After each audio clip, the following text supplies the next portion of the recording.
हाँ जी, welcome to Raj economics and commerce classes. मैं हूं नीरज कुमार। देखिए, झारखंड एलिजिबिलिटी टेस्ट का जो फॉर्म फिलअप का डेट था वो बढ़ा दिया गया है। कब तक किया गया है पूरा डिटेल में आपको अभी ऑफिशियल नोटिफिकेशन में आपको दिखाऊंगा। इसके साथ ही साथ मैं बताऊंगा कि जेट में आखिर कौन कौन से डॉक्यूमेंट्स है जिसकी रिक्वायरमेंट है ना।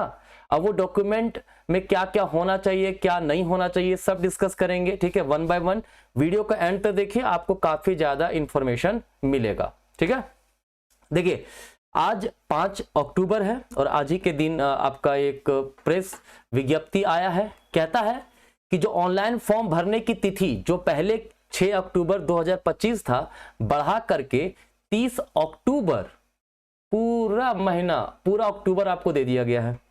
क्यों? क्योंकि बहुत बच्चों का शिकायत था, सर हमारे पास सर्टिफिकेट नहीं है, हम सर्टिफिकेट अरेंज नहीं कर पाए हैं, टाइम लग रहा है। यूनिवर्सिटीज बंद थे क्योंकि दुर्गा पूजा फेस्टिवल चल रहा था, तो यूनिवर्सिटीज वगैरह बंद थे, छुट्टी में था। ठीक है, तो सर्टिफिकेट नहीं आ पाया, सर्टिफिकेट नंबर कहां से डालें।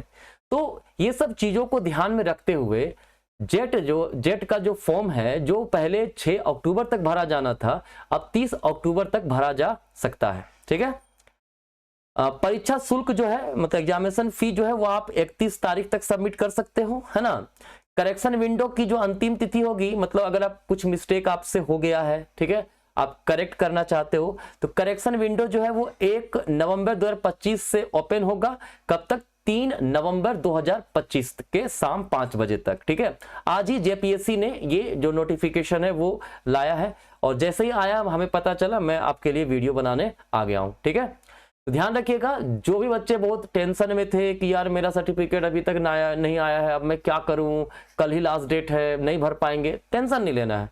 30 अक्टूबर तक आपके पास पूरा पूरा टाइम है। ठीक है, आराम से फॉर्म को भर लीजिएगा, जो भी बच्चे फॉर्म नहीं भर पाए। ठीक है, अब देखिए डिस्कस करते हैं डॉक्यूमेंट्स का। ठीक है, अगर हम डॉक्यूमेंट्स की बात करें, ठीक है, तो डॉक्यूमेंट में क्या क्या चाहिए भाई।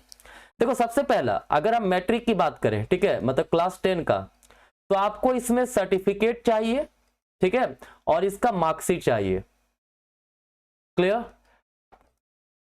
सर्टिफिकेट नंबर क्या होता है वो देना है, ठीक है, मार्कशीट नंबर क्या है वो आपका देना है, और उसके साथ इसका पीडीएफ बना करके भी आपको अपलोड करना पड़ेगा। ठीक है, अगर हम इंटरमीडिएट की बात करें तो इंटरमीडिएट में भी वही कहानी, सर्टिफिकेट आपको देना है, मार्कशीट देना है, ठीक है, और इसके अलावे आपको डेट ऑफ इशू भी देना है। ठीक है, कब इशू हुआ था वो सर्टिफिकेट में नीचे लिखा हुआ रहता है। ठीक है, यूजी मतलब ग्रेजुएशन का आपको सर्टिफिकेट देना है, ठीक है, और इसके अलावा इसके मार्कशीट देना है। ठीक है, फिर पीजी, इसका सर्टिफिकेट आपको देना है और इसका मार्कशीट आपको देना है। क्लियर?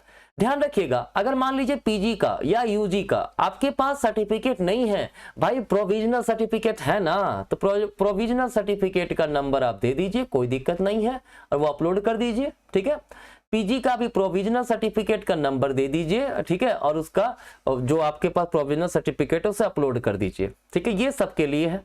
क्लियर?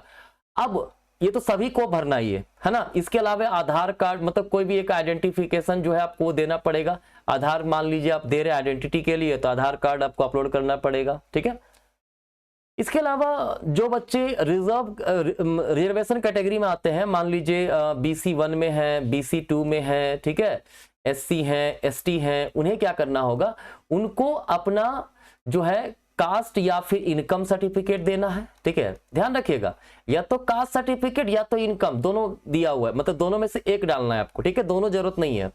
और आपको रेसिडेंशियल सर्टिफिकेट आपको देना है कि अगर आप झारखंड से हैं तो ही आपके लिए ये चीजें हैं। ठीक है, अगर आप झारखंड से हैं ही नहीं तो आप जनरल के रूप में आप अप्लाई करोगे अनरिजर्व्ड में, जहां पे ना तो आपको कास्ट देना है, ना इनकम देना है, ना रिजर्वेशन, ना तो फिर आपको रेसिडेंशियल देना है। ठीक है, लेकिन आप झारखंड स्टेट से हैं और रिजर्वेशन में आते हैं, मतलब BC1 BC2 SC ST में आते हैं, तो आपको कास्ट या इनकम सर्टिफिकेट और इसके अलावा रेसिडेंशियल सर्टिफिकेट देना है। ठीक है, ये जो है आपका मेन डॉक्यूमेंट जो है वो रिक्वायर्ड है, अपलोड करना है। ठीक है, बाकी आप लोग जान ही गए होंगे, सबसे पहला काम आपको क्या करना है होता है भाई। ठीक है, आपको सबसे पहले OTR जनरेट करना है। ठीक है, वन टाइम रजिस्ट्रेशन, और जब OTR जनरेट करेंगे तब फिर आप ऑनलाइन एप्लीकेशन फॉर्म फिलअप कर सकते हो जेट के लिए।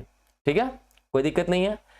चलिए वीडियो को एंड करूं उसके पहले एक बता दूं, अगर आप इकोनॉमिक्स के स्टूडेंट हैं और जेट में अच्छा करना चाहते हैं, जेट इकोनॉमिक्स से आप अप्लाई कर रहे हैं, ठीक है, तो हमारे पास ऑनलाइन क्लासेस की सुविधा है, ठीक है, आप हमारे साथ जुड़ सकते हैं। आपको ऑनलाइन क्लासेस में बहुत ही बेहतरीन प्लेटफॉर्म मिल रहा है, लाइव रिकॉर्डेड लेक्चर्स मिलेंगे, पीडीएफ नोट्स मिलेंगे, ठीक है, टेस्ट सीरीज दिया जाएगा, ठीक है, बाकी पर्सनल असिस्टेंस भी दिया जाएगा अगर आपको नीड पड़ेगा तो डाउट के लिए, ठीक है। तो चलिए यही इन्फॉर्मेशन था मुझे आप लोग को देना था, ठीक है। चलिए धन्यवाद, मिलते हैं आगे के वीडियो में।